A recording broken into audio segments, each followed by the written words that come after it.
Good evening. I'd like to call to order the January 9th, 2025 regular meeting of the Park Board of Commissioners. Please stand for the Pledge of Allegiance. Pledge allegiance to the flag of the United States of America and to the republic for which it stands, one nation, under God, indivisible, with liberty and justice for all. Monica, can we get a roll call, please? President Gibson? Here. Vice President Ruffing? Here. Commissioner Ansier? Here. Commissioner Jacks? Here. Commissioner Janner? Here. Commissioner Risvold? Here. Commissioner Thompson? Here. Thank you. Monica, do we have any matters from the public? We do. We have Dr. Patrick Fleming, followed by Terry Costin. All right. Thank you for joining us. As a reminder, public comment is 3 minutes, and the board policy is to reserve comment and follow up later. Thank you. Hi, my name is Dr. Patrick Fleming. I've been a Naperville resident for 35 years. I would like to address the Park District Board regarding the way Tim Dunn was treated by the board. After dedicating over 30 years of service to the Naperville Park District, most recently as head golf professional at Naperbrook Golf Course, Tim was asked to resign just days before Christmas. This treatment is just nothing short of shameful. As someone who has spent countless hours at Naperbrook, I can confidently say that no other course in the area is run as well as Naperbrook was under Tim's leadership. My wife jokes that I live at Naperbrook, though that's not entirely true. But I have played numerous courses, and none compare to the professionalism and quality of operations Tim fostered. The driving range at Naperville is dedicated to the former executive director of Naperville Park District, Glenn Eakey. I knew Glenn and his recently departed wife, Marilyn, who died on December 19th. I think they would be ashamed of how the Park District treated Tim Dunn. Under Glenn's guidance, Naperbrook was added to the Park District. Tim, as head pro, hosted the dedication of the driving range to Glenn in 2013. Tim has always been professional and a pleasure to work with during the many outings I have attended at Naperbrook. The level of excellence at Naperbrook is directly tied to Tim's leadership, yet despite his decades of dedication, he was asked to resign after a mere 12-minute meeting. To give someone who has worked so hard to make Naperville a community we're proud of just 12 minutes is both disrespectful and deeply disappointing. This is a significant loss for Naperbrook Golf Course and for Naperville as a whole. I urge the board to reflect on how this situation was handled and to ensure that such a shameful treatment of a dedicated employee never happens again. Thank you. Thank you for your comments. Monica, next speaker. Terry Costin? Good evening. As introduced, my name is Terry Costin. I've been a resident, my family and I, for 33 years in Naperville. Over that period of time, we've thoroughly enjoyed the offerings provided by not only the city, but the Park District. And among those, as a family with my wife and 3 daughters, we're all avid golfers, so we've thoroughly taken advantage over those 3 decades of both the Naperbrook and Springbrook golf courses. And it's played a very integral part of how we've lived our lives here and watched our children grow. Over that period of time, not only do we meet people, but we've become very close with many staff at both courses, and particularly in this case, Naperbrook, participating in the leagues, spending a lot of time on the range, participating in many of the events that were occurring at the facility. One of those individuals, Tim Dunn, who at the time was and has been the head golf professional at Naperville, is someone that we've had the privilege of not only working with, because I represented several different leagues, so I had the interaction professionally with him, but also as a friend, with someone that you have contact with for 30-some years, you develop a friendship. So in our world, we felt very confident that there was a consistency in terms of not only his professionalism, his leadership, and the friendship and accessibility that it provided to not only myself, my family, but many of those who were part of our community in terms of those that played golf at Naperville. So a week and a half ago, it was quite startling. It was a disappointment, to say the least, when we learned of Tim's departure. We reacted, as anyone might when you see someone who's a friend of yours. We reached out. We're not able to reach Tim directly, but learned of, in this case, some of it innuendo. We didn't have any factual information because we hadn't talked with any of you. But the process in terms of someone who had dedicated 3 decades of their life to the city and to the Park District and providing resources to us as residents came across as appalling in terms of the process that was used to see his role in departing the city, in this case the Park District. I think it's important that as a resident for 33 years, Naperville has an image, and it's an image very positive. I think you all recognize that, not only from the national reputation that we receive, but locally as a suburban community. And it's a family-oriented and a trusting community. And to us, my wife and I and our children, Tim represented an important part of the community. And unfortunately, we believe in our eyes that the actions that were taken in his dismissal undermine the trust and goodwill of the role that Tim played to the community. So as longtime residents, I felt compelled to be able to come to you and at least let you know from my perspective, my wife's and my 3 adult daughters, that we really hope that you reevaluate the process that you use in communicating not only to employees, but communicating back to us as residents when decisions are made. Thank you. Thank you for your comments. All right. It is, Monica? I have 2 additional comments to make. All right, thank you. This message was transcribed from and being read out loud as requested per Dave Dunn's voicemail. I have golfed at Naperville Golf Course for the past 15 plus years and have worked for head golf professional Tim Dunn for the past 10 years. I have learned that he was given an ultimatum on December 11th to either resign or he would be terminated. By the way, he was outnumbered in this very brief meeting 3-1. Although the reasons are unclear, there was no indication that Tim's job performance warranted termination. Look at the successful numbers for the past several years at Naperville. It's curious that apparently there was no performance improvement plan in place by his direct report, nor had there been previously. Everything I observed over the years showed Tim's commitment to Naperville Golf Course, and everything he did was for the betterment and benefit of Naperville Golf Course and his employees.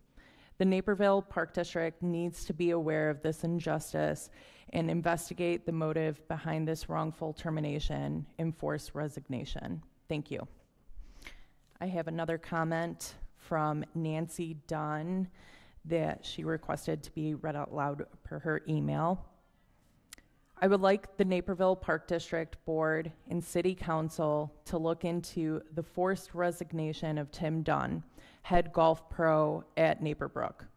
2 weeks before Christmas, in a 10-minute ambush by leadership, told he was no longer able to manage the course, to resign or be fired. If he was fired, they could not be a reference. No personal improvement plan ever given, no severance pay, and was told not to be surprised if his unemployment is denied. A 34-year employee, 20 as head pro, 47,000 rounds of golf managed in 2024, 47,000 relationships, building a loyal and ever-growing customer base. Is this how the best place to live treats its long-term employees? With such blatant disrespect? Sounds like a hidden agenda or axe to grind is at work here. That is it. All right. Thank you, Monica.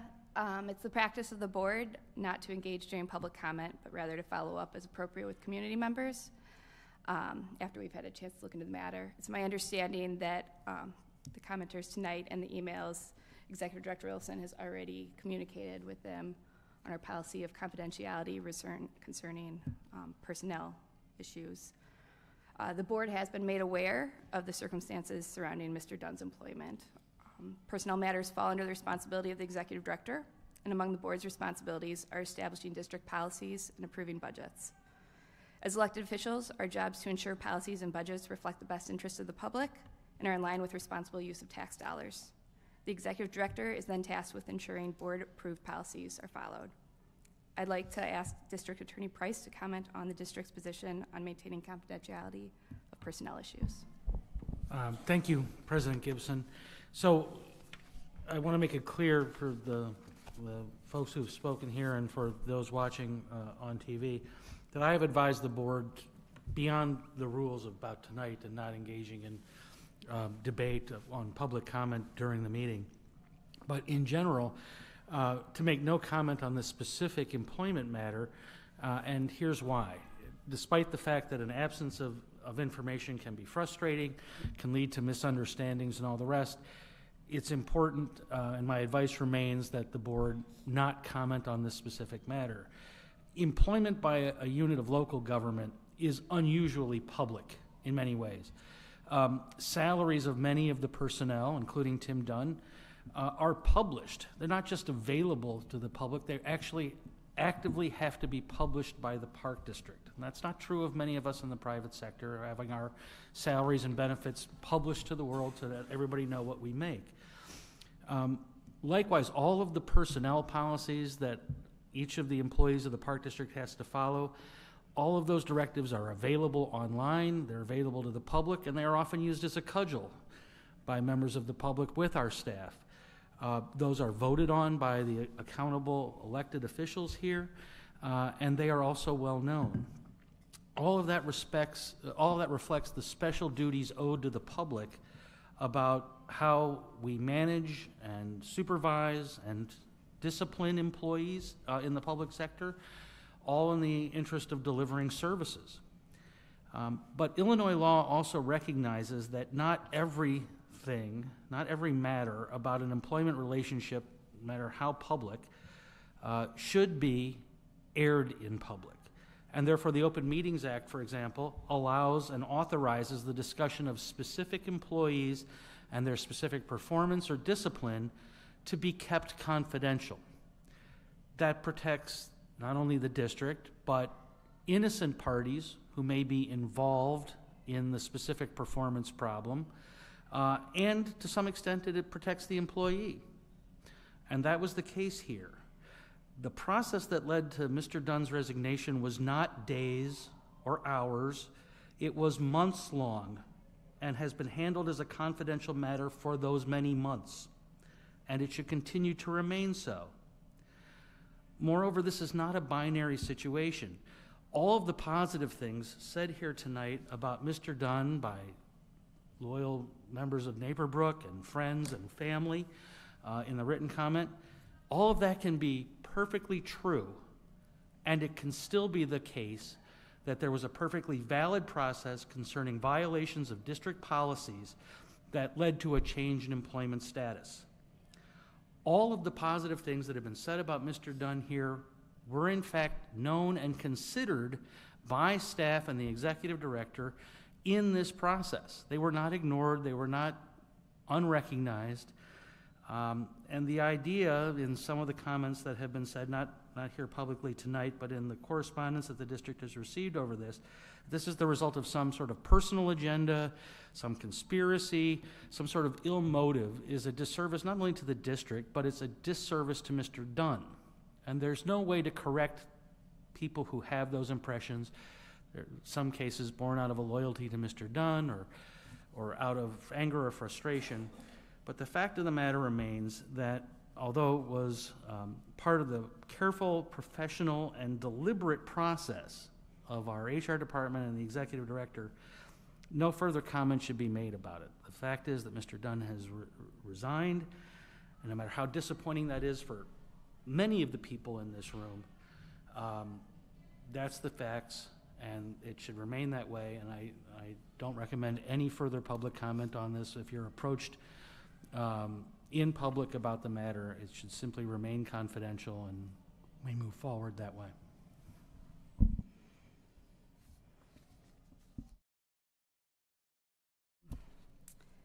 Thank you, Mr. Price. All right, we will move on to updates and reports.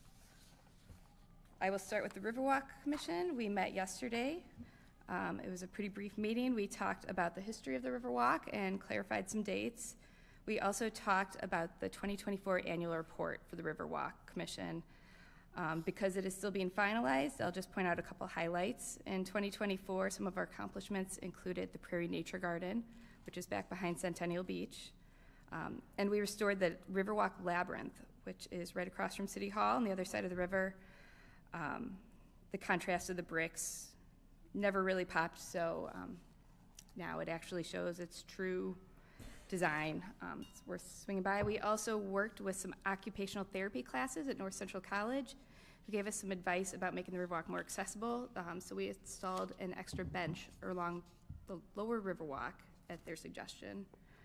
Some of the challenges in 2024 mostly revolved around getting enough contractors to show interest in our projects. And then 2025 upcoming work, some of the highlights include completing the repairs to Fred and Hagen Park and horse trough fountains and starting on the Eagle Street Gateway.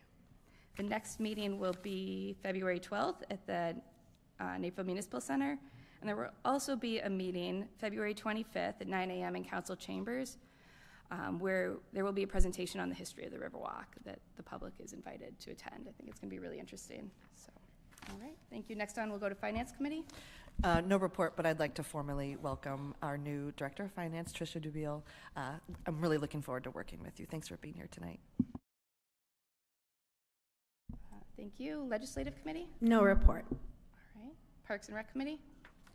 Parks and Rec Committee met this evening prior to tonight's meeting at 5:45. We were able to get some updates of some, excuse me,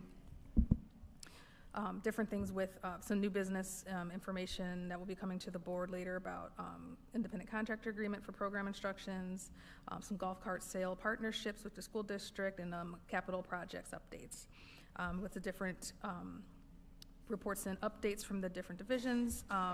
We'll be putting out a survey for the sand volleyball and court use over at Centennial Park and ice rink for the public to comment on in the future about its use and what we can do with that space. Recreation gave us the update of the job fair that occurred over last weekend, which had really good turnout and increase in applicants even here for the district, which was really great, as well as an increase in the use of Fort Hill over these last few months, and an increase in the amount of use of the fee assistance program here at Naperville Park District. Golf gave us the update about the clubhouse updates that should be going on by spring. And ice skating should be opening hopefully this weekend for the public to use, which is very exciting. And marketing discussed the releases of the State of the Parks podcast that will be released soon, and discussed the use of drones in the future for marketing purposes to be able to take some really great shots and videos to help promote the parks and the parks programs, which is super exciting, as well as an increase in our sponsorship money that we've been receiving. Our next regular meeting of the Parks and Rec Committee will be February 13th, 2025 at 5:45 p.m. here at Fort Hill. Thank you, Commissioner Ancier. Next up is President's Report. Happy New Year, everyone. I'd like to start out the 2025 First, President's Report of the Year, by noting a few things we have on the horizon.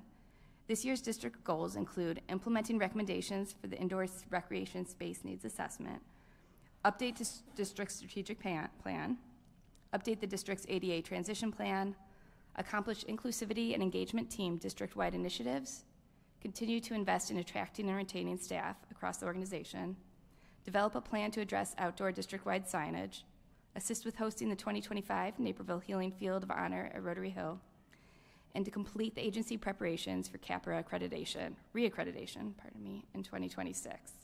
In addition to these goals, we have many capital improvements that are going to take place in 2025, including a bunch of playgrounds. Rather than counting, I will tell you what they are: Columbia Commons, Kroller Park, Meadow Glens, Rose Hill Farms Park, West Greens, White Eagle Park, and Willow Gates Square.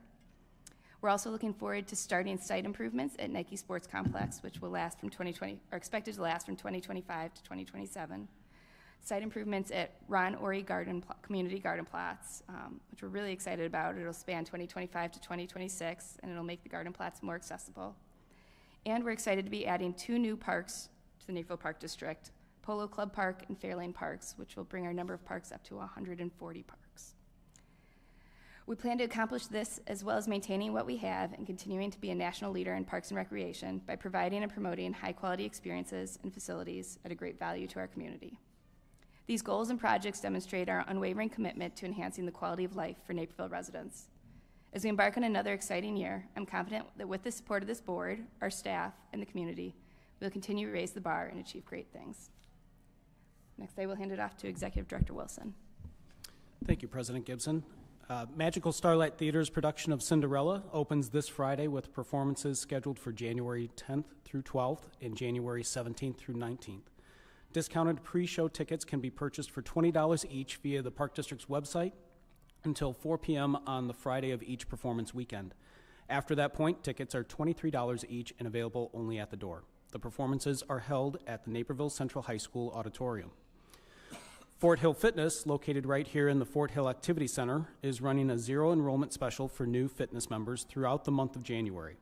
All members enjoy access to the fitness center featuring a wide variety of cardio equipment and free weights, indoor track, open gym hours, group exercise classes, and more.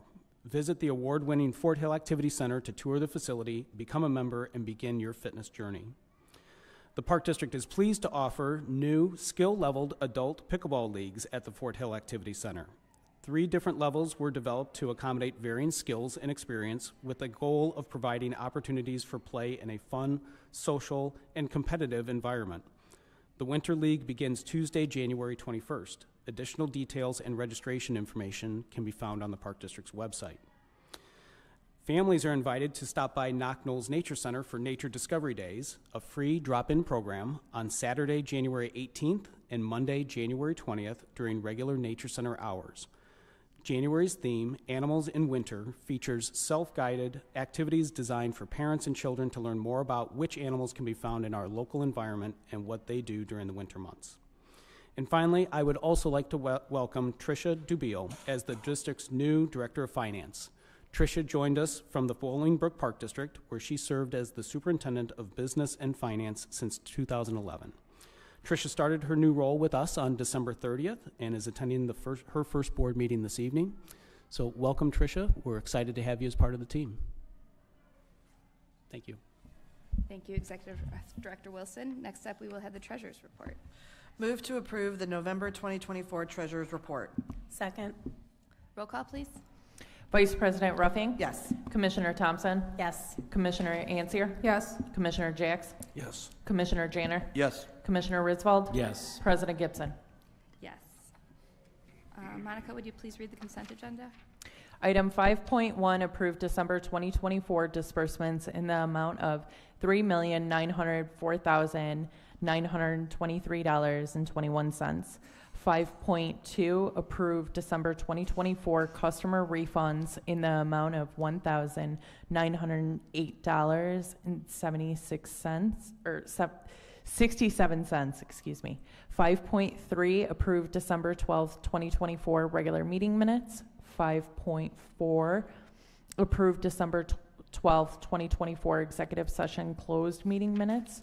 5.5, award the P25 land mobile radio system to Motorola Solutions for an amount not to exceed $95,287.19 plus a 3% contingency on implementation costs, a 12-month implementation term, and a 15-year support term. 5.6, approve resolution 25-01 concerning authorized signatories for financial northeastern companies, FNC. 5.7, approve resolution 25-02 concerning authorized signatories for multi-bank securities, MBS. That is all. Thank you, Monica. Are there any items to be removed from the consent agenda and considered separately? Hearing none. Move to accept consent agenda items 5.1 through 5.7. Second. Roll call, please. Vice President Ruffing? Yes. Commissioner Thompson? Yes. Commissioner Ansier? Yes. Commissioner Jacks? Yes. Commissioner Janner? Yes. Commissioner Riswald? Yes. President Gibson? Yes. Move to approve consent agenda items 5.1 through 5.7. Second. All in favor? Aye. All right, we have no unfinished business, so we will do new business, just one item tonight, 2025 t-shirt bid. Okay, this is going to be a quick one. All right, good evening. We are currently in the process of soliciting bids for our 2025 program t-shirts, league jerseys, hats, and staff uniforms. We have sent the bid to over 73 vendors, 3 of which are new vendors this year. After the bid opening on January 14th, staff will evaluate the bids received and a contract recommendation will be presented to the board for consideration at the next board meeting on January 30th. Any questions? No, sounds good, thank you. Thanks. All right, well, in that case, the next regular meeting will be January 30th at 6:30 p.m. here at Fort Hill Activity Center. Move to adjourn the January 9th, 2025 regular meeting. Second. All in favor? Aye. All right, have a good night, everyone.